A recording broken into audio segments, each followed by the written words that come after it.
Welcome to Patrick Parson Workshop. I wanted to post an update on the feral cat house that we bought.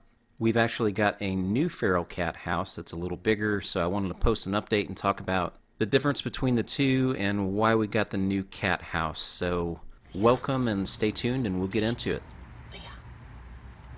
We went ahead and bought this A-frame multi-cat outdoor house, and it also has a heated pad.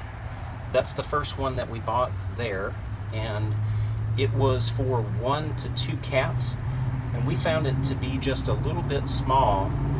They could both get in there, and we saw them both in there, but sometimes at night we would see just one of the cats in there, so we didn't know whether it was too crowded, and they really didn't like being bunched up that much. We know they do like to snuggle up with each other, the two that we have, but that one seemed a little bit small, although we had no other issues with it. It was a great cat house. But we got this one, and this one is nice, and we prefer it not just because it's a little bit bigger, but there's some other features that we also like a little bit better. The first cat house was 14 inches by 18 inches, and the new one is 19 by 24, so quite a bit of extra room. Both of these cat houses have an overhang.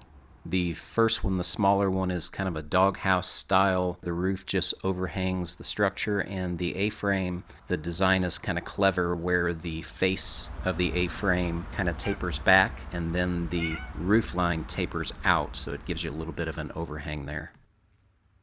The doors, the plastic flaps on the smaller house, are not exactly flat, and I think they would probably warp when they're exposed to sun and weather.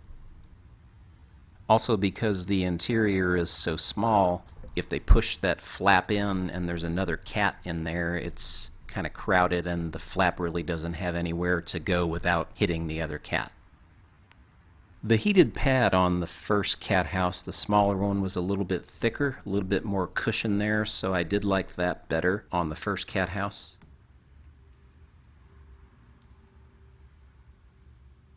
And you can see on the flap for the larger house that it has the ridges there, those raised plastic strips that helps it retain its flatness.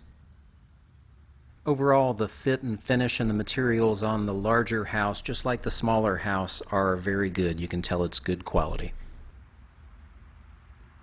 The cord for the larger house has a metal coil that surrounds most of the cord. Only the last couple inches next to the plug are not covered by this coil, and I assume that's to keep the cats from chewing on the cord. I'm not sure whether that would work or not. My cats haven't chewed on either of the cords, although I think they probably would over time. So that's probably a good add. There's a difference in the floors on the two houses also. On the smaller house, the floor is made of the same material, has the same rigidity and the same padding as the sides.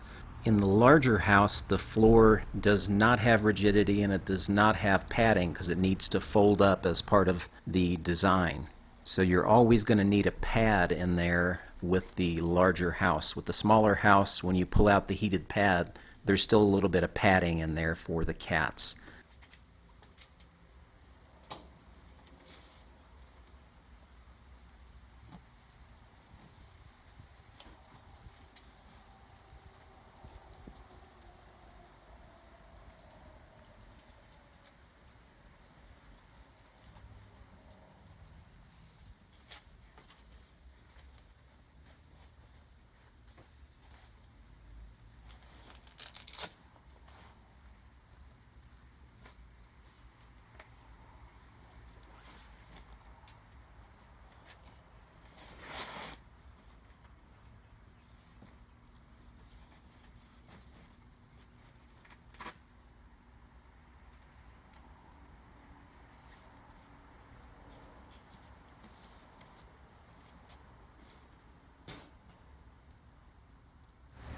So that's the overview of the A-frame multi-kitty house and the comparison between the two and why I personally like this one a little bit better, although I think they're both great products. So I hope this has been helpful.